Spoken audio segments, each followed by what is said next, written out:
A new German uniform poster is now available on our store over at armchairhistory.tv. Sign up to our membership to receive discounts on merchandise and view exclusive content, like our video on Operation Valkyrie, as well as our exclusive podcast. Check out the Armchair History TV YouTube channel for the free, shortened versions of these episodes. Before the formation of the German Empire in 1871, the uniforms of the region's militaries were as varied as the states they fought for. After the state of Prussia led a triumphant victory over France, they and their vast array of neighbors would be unified into the sprawling German Empire. An empire which, made of a diverse collection of states as it was, now saw the need to join its military under the banner of universal German uniforms. The foundation of the newly christened imperial soldier was the Waffenrock-style dress of the Prussian infantry. The imperial uniform consisted of a refined Waffenrock woolen coat, now with colored cuffs and collar, which signified the soldier's arm of service. This was worn with the distinctive Pickelhaube helmet, now in its simplified and more cost-effective 1867 design. The Waffenrock was produced in a number of colors, ranging from light or dark blue to green, depending on service. In 1895, it came into its final design, receiving smaller buttons, as well as the addition of a red pipe vent on the tunic skirt, which allowed the wearer access to two rear pockets in the skirt's liner. The Waffenrock would be replaced in 1907 by the Feldgrau or field gray uniform.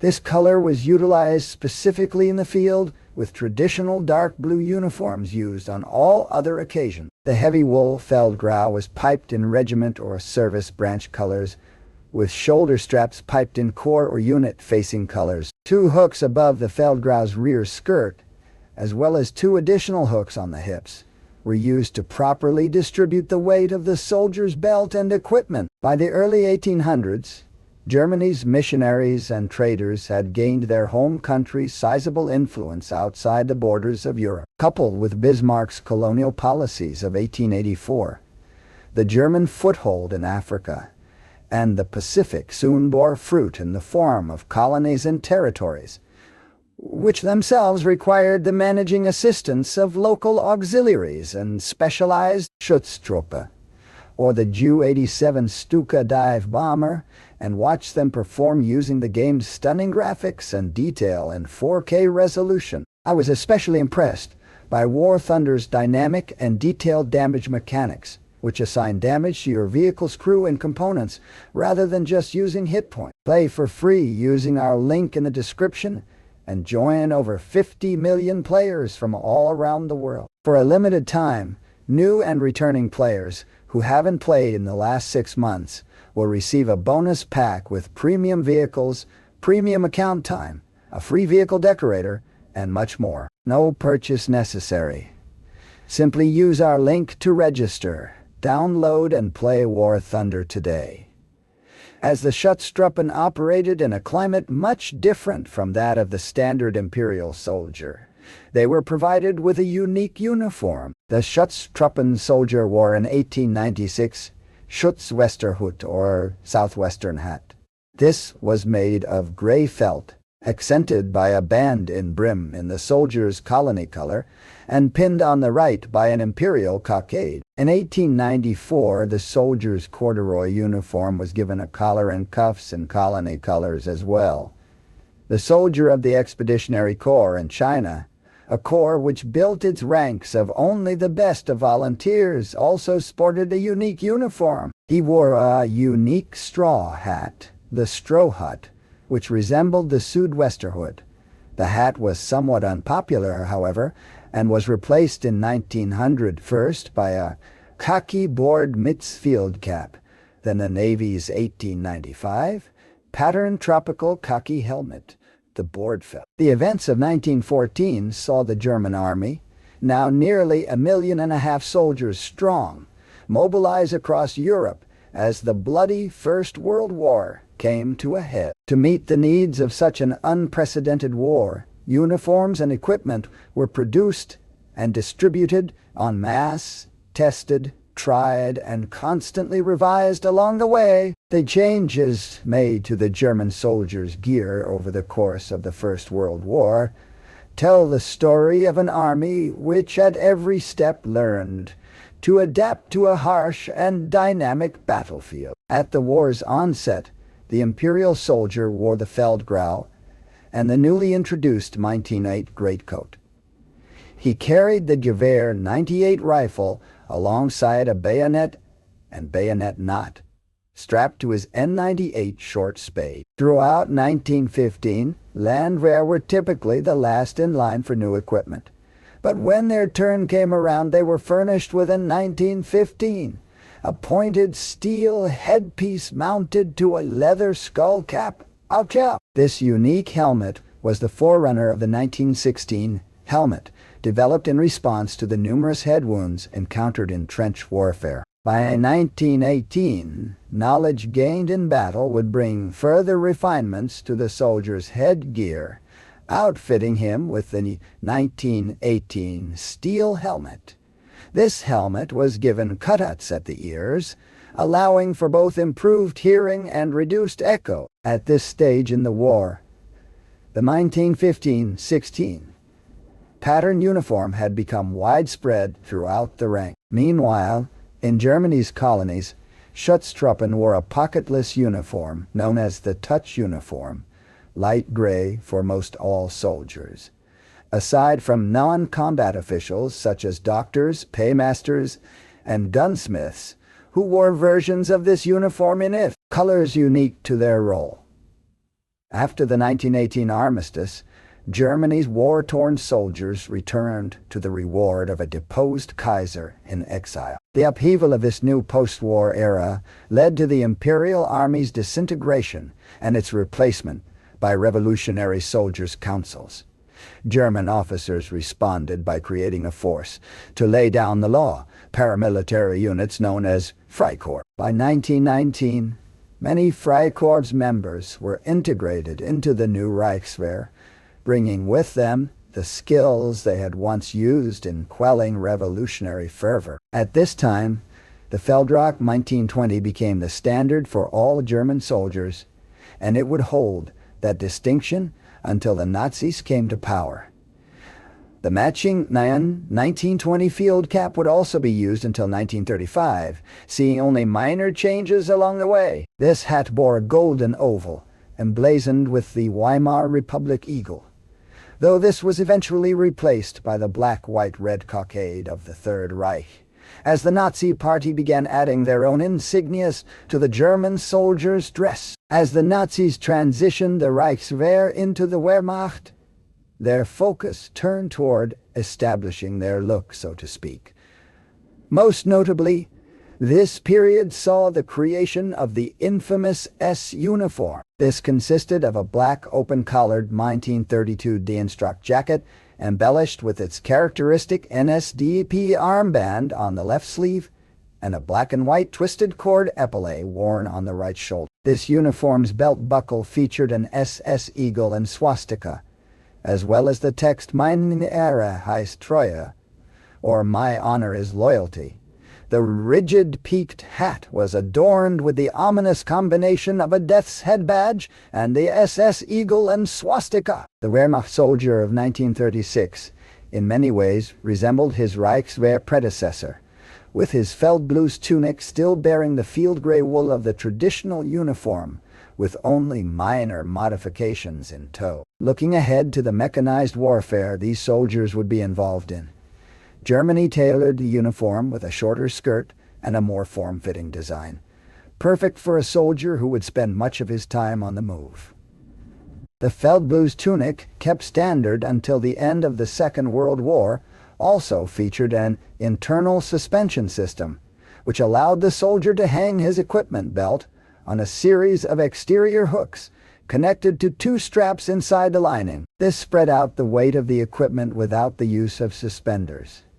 The soldier's helmet, the 1935 Stahlhelm, was also improved. Thanks to a new leather suspension and modifications to its construction, this helmet was lighter, safer, and more comfortable for the individual soldier. The dawn of the Second World War was marked by the Wehrmacht's lightning-quick strikes against the surrounding nations, allowing them to plant their boots in new territories day by day. This powerful opening round of the war was won by Germany's characteristic adaptations to new battlefield conditions.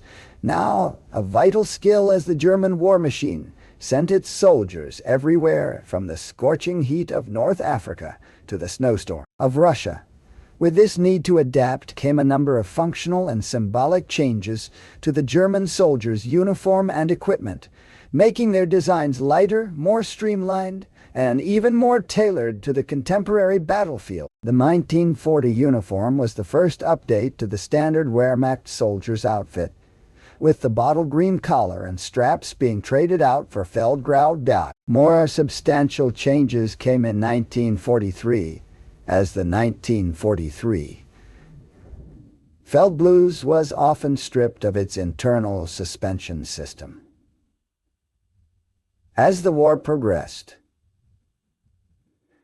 the Wehrmacht's uniforms began to be made of cheaper, lower-quality material. 1944 brought major cost-cutting updates with the M44 pattern uniform, the first serious departure from the typical German uniform since 1936. This uniform was characterized by its shortened skirt, now coming only to the waist, and by its unique color, a drab greenish-brown known as Feldgrau 44. This uniform was field-tested by the elite Panzerlehr Division before it was generally issued, though at this late stage in the war, it was really only seen on the greenest troop. For assault operation support, Germany employed paratroopers known as Fallschirmjäger, who added to the standard uniform a parachutist jump badge, an N1000 1938 Fallschirmjäger helmet, and jump boots. This soldier initially wore a helmet designed to prevent its falling in his face and obscuring his vision during a jump. However, by the late war, newer Fallschirmjägers had begun wearing Stahlhelms covered by string nets, which allowed for the addition of silhouette-breaking twigs and leaves to the helmet. For the late war, changes were made to the Fallschirmjäger's gear, but the most notable of these was his adoption of the unique FG-42 assault rifle. In response to the hot weather of North African combat, the Afrika Korps wore M40 tropical tunics, which differed from standard dress in that the collar and lapels were open, and made of a medium-weight cotton twill. This fabric was issued in olive drab, but over the course of service faded to khaki. This tunic could also be worn with a necktie, though soldiers often went without. Following its surrender in the Second World War, the now split Germany could finally begin a cautious remilitarization.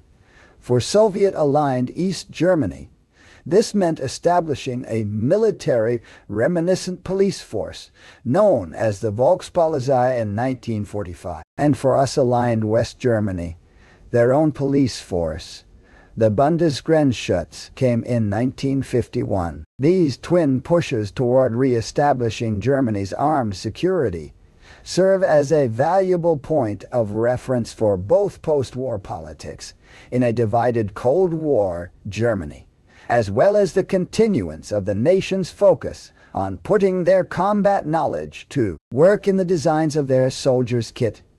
The adapting game was played again when Hitler invaded the USSR, and the Germans were met with battle against Marshal Mudd and General Winter. While initially unprepared in the latter months of 1941, the Germans quickly sprang into action, even on the home front, as civilians donated fur coats and winter clothing until the army could furnish their soldiers with the needed cold weather gear.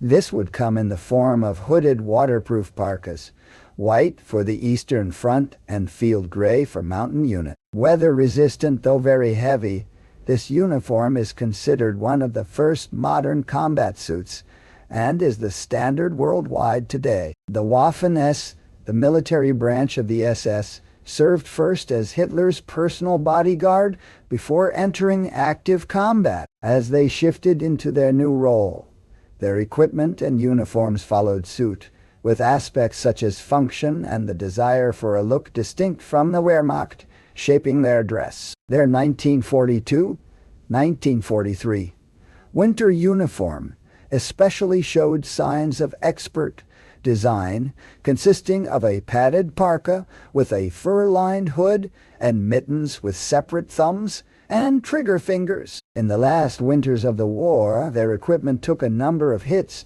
due to the supply shortages, with the soldiers' leather shoulder braces being replaced by webbing, and their magazines now made of low-quality synthetic materials, all varying in color and finish. In addition to the German SS units, an array of foreign legions joined with the Waffen-S, sometimes retaining SS insignia, but at other times adding aspects of their home country's uniforms to it. The uniform of the British Free Corps, for example, bore both a Nazi eagle and a Union Jack, while some soldiers of the Free Indian Legion wore headwear like the turban. From the moment the territory of East Germany was secured by the Soviets, they began forming their plan for secretly re-establishing an armed force in the country, hoping to reap the benefits without worrying the Western Allies. This was the genesis of the Kasernierte Volkspolizei, otherwise known as the KVP tie-dye. The uniform of the KVP soldier mixed both the familiar and the new, suited up in war surplus such as the blue 1948 tunic or the green 1954, but with added elements unique to their new branch, notably their 1943 style field caps marked with the KVP insignia. On the West German side of the aisle was the Bundesgrenzschutz, or BGS. Early on, this unit struggled to gain uniforms in its early days. So, like their Eastern counterparts, repurposed uniforms became the standard in the early 1950s. The BG soldier wore the fur-green field blouse of the Wehrmacht's light infantry and armored troops, as well as a likewise repurposed field cap, now with a new cockade. In 1952, this hat was replaced with a dark green old-style peaked cap, now emblazoned with an eagle, an oak leaf wreath, and the federal cockade. From its beginnings, the Bundeswehr also repurposed war uniforms, utilizing both Wehrmacht camo and US-1 helmets. Their olive-green uniform with its black tie was initially used for privates, but was later expanded to the main field uniform for the force. The Bundeswehr Luftwaffe soldier, in particular, was set apart by the distinguishing band around his arm and the wing badge on his cap lightweight. Continuing tradition, the main service uniform of the National Volksarmee held a strong family resemblance to the Wehrmacht uniform. In addition to his gray tunic, the Volksarmee soldier wore a jacket and trousers, initially in the flak tarn and muster camouflage, but eventually updated to a strict tarn camouflage. For headgear, he wore either a field cap, service cap, or M56 steel helmet. In the winter, this uniform was topped with a quilted padded suit and gray knit gloves, and the soldiers' hat choices narrowed to a fur pile cap or a steel helmet. On November 10, 1989, the Berlin Wall fell, marking the long-awaited reunification of Germany.